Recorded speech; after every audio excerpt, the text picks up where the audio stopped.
In this episode, we're going to connect two ideas that beginners often keep separate in their minds: how a business actually runs day to day, and what signals a security operations center, SOC, should collect to spot trouble early.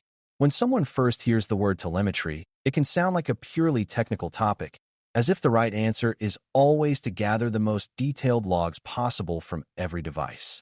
The reality is that the value of telemetry depends on whether it helps you protect what the organization depends on, and that requires understanding how money is made, how services are delivered, and where the organization would feel pain if something breaks.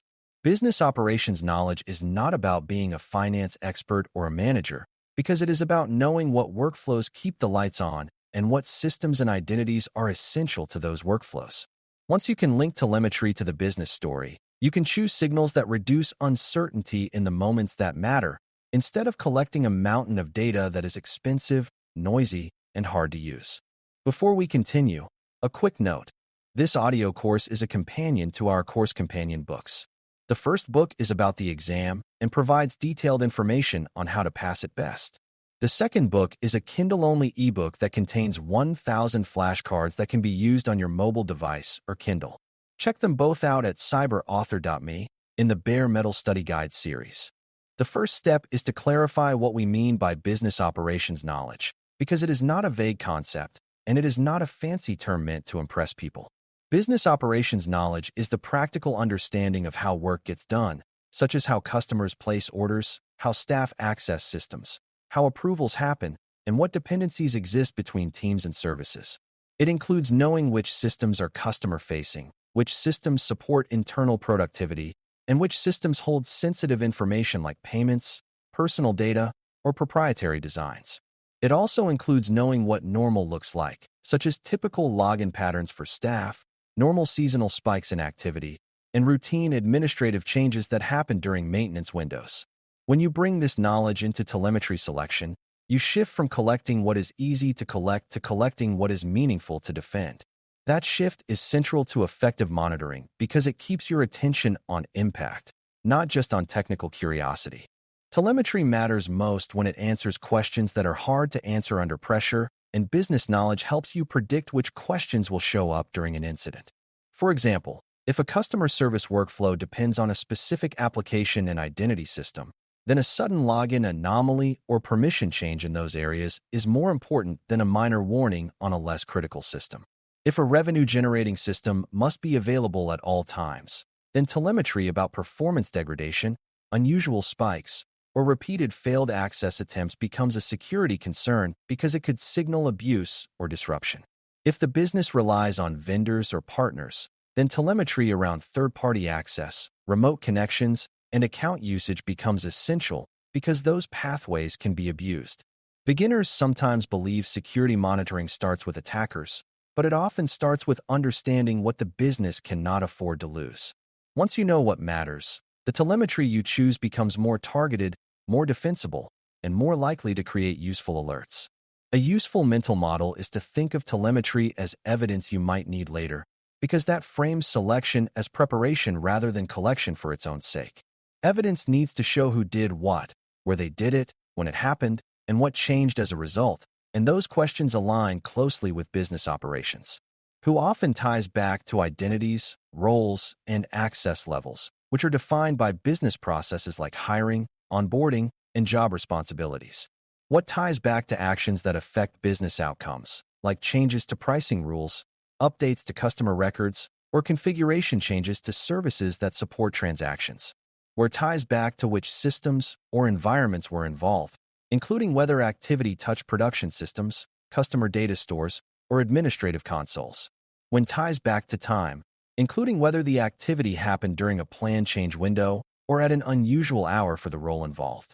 If your telemetry cannot support these simple evidence questions, investigations become slower and more uncertain, which is exactly what you want to avoid. Business operations knowledge also helps you identify the most important identities to watch, because access is often the real center of gravity in modern incidents. Organizations have many accounts, but not all accounts carry the same risk, and the difference usually comes from what the account can do in business terms. Accounts tied to payroll, billing, vendor payments, and customer management often have direct business impact because they can trigger money movement or expose sensitive records. Privileged administrative accounts matter because they can change security settings, disable logging, or create new access paths, and those actions can hide an attack in plain sight. Service accounts matter because they often run behind the scenes with steady permissions, and if they are abused, the activity can blend into normal automated behavior. Business operations knowledge helps you understand which roles are high-value targets and which roles have unusual access patterns that should stand out if something changes. When telemetry selection highlights identity activity for these areas, you gain earlier and clearer signals of meaningful risk. Another place where business context improves telemetry selection is in understanding the critical paths of services, which are the sequences of systems and steps that must work for key outcomes to happen. A critical path might be the flow from a customer login to a purchase, or from an employee authentication to access of an internal tool, or from a device connection to a sensitive database. If you know the critical path, you can choose telemetry that covers the key transitions, such as authentication events, authorization decisions, and high-impact actions within the systems that complete the workflow. This coverage prevents a common monitoring mistake where you collect a lot of detail inside one system, but miss the boundary events where security decisions actually occur. Boundaries are where users authenticate, where systems talk to each other, and where permissions are evaluated, and those are also where attackers try to pivot. Telemetry that captures boundary behavior tends to be high value because it helps you see the story of access across systems. In practice, business operations knowledge tells you which critical paths are worth protecting with deeper visibility. Business knowledge also helps you spot where data sensitivity is highest, which changes what telemetry you want and how you want to handle it. If a system stores personal data, payment details, health information, or confidential business plans, then telemetry needs to capture access patterns and administrative changes more carefully because unauthorized access is a major impact event. At the same time, you must consider privacy and the principle of collecting only what you need, because security monitoring should reduce risk, not create new risk by copying sensitive data into additional places. This is where selection becomes thoughtful rather than aggressive, because you might prefer telemetry that captures access decisions and metadata about actions rather than capturing the content of sensitive records. Business operations knowledge helps you differentiate between the need to know that a record was accessed and the temptation to capture what the record contained. That distinction is important for governance, for trust, and for keeping the monitoring system itself from becoming a sensitive data warehouse. Telemetry that balances visibility with responsible collection is a hallmark of a well-run program. It is also important to recognize that business operations explain what normal variability looks like, which is critical when deciding which telemetry signals will be meaningful. Many systems behave differently during month-end closing, holiday shopping periods, product launches, or major marketing campaigns, and those shifts can look suspicious if you do not understand the business calendar. For example, a surge in customer logins during a promotion might be normal, while a surge in administrative changes during that same period might be unusual and risky. A spike in support staff access during an outage might be expected, while the same spike at an odd hour with unusual geography might deserve attention. Telemetry is only useful when you can interpret it against a baseline of expected behavior, and business operations knowledge provides the reason behind the baseline. Without that context, monitoring can become a constant stream of false alarms that desensitizes the team. Selecting telemetry with an understanding of normal business rhythms helps you build detections that are both sensitive and practical. Business operations knowledge can also guide you to telemetry that captures changes, not just events, because many high-impact incidents involve something being altered rather than simply accessed. Changes to payment destinations, changes to user permissions, changes to security settings, changes to integrations, and changes to customer account details can all be security critical because they can enable fraud, cover tracks, or disrupt services. Beginners sometimes focus on login events and forget that what happens after a login is often the real problem, especially if an attacker has stolen a legitimate account. Telemetry that records configuration changes, administrative actions, and policy updates provides a clearer view of whether access was used responsibly or abused. Business context helps you prioritize which changes matter most by asking which changes could cause real damage if performed incorrectly or maliciously. It also helps you identify which systems have change processes that should be reflected in the data, such as approvals, maintenance windows, and documented releases. When telemetry aligns with expected change processes, anomalies stand out more clearly and investigations become more efficient. A practical way to apply business operations knowledge is to map telemetry to business risk scenarios, not as a formal exercise, but as a habit of thinking. If the business worries about downtime, then telemetry about availability, service errors, and unusual traffic patterns becomes important because it can reveal disruption attempts. If the business worries about fraud, then telemetry about account changes, payment workflows, and unusual transaction patterns becomes important because it can show manipulation. If the business worries about data exposure, then telemetry about access to sensitive stores, large exports, and permission escalations becomes important because it can reveal leakage paths.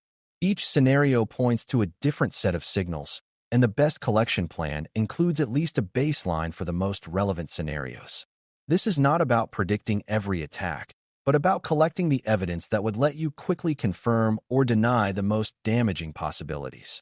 Business operations knowledge makes these scenarios more realistic because it highlights what the organization truly values. When you choose telemetry this way, you are prioritizing signals that shorten the time between suspicion and certainty.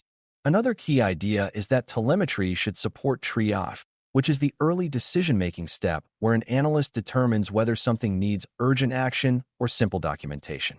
Triage depends on context, and context is often business-owned information, such as asset criticality, service ownership, and role-based access expectations. If telemetry includes identifiers that let you tie an event to a specific system, a specific user role, and a specific business service, then triage becomes faster and more consistent. Without that, analysts waste time figuring out whether a system is important, whether an account is privileged, or whether an action is expected for that team. Business operations knowledge helps you insist on collecting telemetry that can be connected to this context, because you know what questions will be asked in the first 5 minutes of an investigation.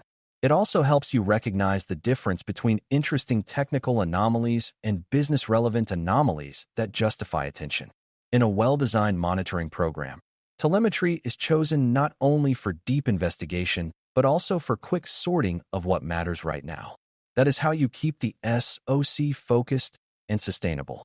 Business context also informs how you handle trade-offs, because not every useful signal is equally feasible to collect at full detail. Some telemetry sources are expensive, some are high volume, and some are sensitive, and you may need to start with a lighter approach that still provides meaningful coverage. For example, you might start with summaries of access patterns rather than capturing highly detailed traces, especially if you are still learning what normal looks like. You might prioritize collecting events for the most critical systems first, then expand as you validate value and tune detections. You might choose to collect metadata fields that support correlation, such as user identifiers, device identifiers, and event types, while avoiding unnecessary content that increases privacy risk. Business operations knowledge helps you explain these trade-offs clearly, because you can tie them to business needs and constraints rather than presenting them as arbitrary technical limitations. This is important because telemetry collection is not just a technical project. It is a cross-functional decision that affects costs, risk, and trust. When your choices are grounded in operations, they are easier to defend and easier to improve over time. It is also worth reviewing how business operations knowledge influences where you look for gaps, because gaps are not simply missing logs. They are missing visibility into important workflows. A gap might mean you cannot see administrative changes on a critical platform, or you cannot reliably trace a user action across systems in a transaction flow. It might mean you have authentication logs, but no record of high-impact actions after authentication, leaving you unable to confirm what an account actually did. It might mean you collect network data but cannot connect it to business services, so you see traffic but cannot judge importance. Business operations knowledge helps you rank these gaps by asking which missing visibility would cause the most confusion during an incident that threatens core outcomes. That focus keeps gap analysis from turning into a checklist exercise where you try to collect one of everything. Instead, You learn to pursue the gaps that block decisive response, because those are the gaps that increase damage and recovery time. When you build the habit of finding workflow gaps, your telemetry program becomes more aligned with real needs and less driven by volume. As we wrap up, keep the central review idea in your mind. Telemetry selection is strongest when it is guided by how the business operates, not by what is technically possible. The organization's workflows, critical paths, sensitive data locations, and high-impact identities define where security, visibility matters most, and those operational realities should shape what you collect and how you prioritize it. When you use business context, you can choose signals that support fast triage, confident investigation, and responsible handling of sensitive information without drowning the SOC in noise. You also gain a clear way to explain trade-offs, because you can connect costs and constraints to business priorities rather than treating them as technical excuses. Over time, this mindset creates a monitoring program that grows intelligently, filling the gaps that block decision-making and strengthening the signals that reveal meaningful risk. If you remember one thing for the exam and for practice, remember that good telemetry is not the most telemetry, but the telemetry that most reliably explains what is happening to the business systems that matter. Thanks for listening. For more audio courses, daily newsletters, and more, please visit BareMetalCyber.com.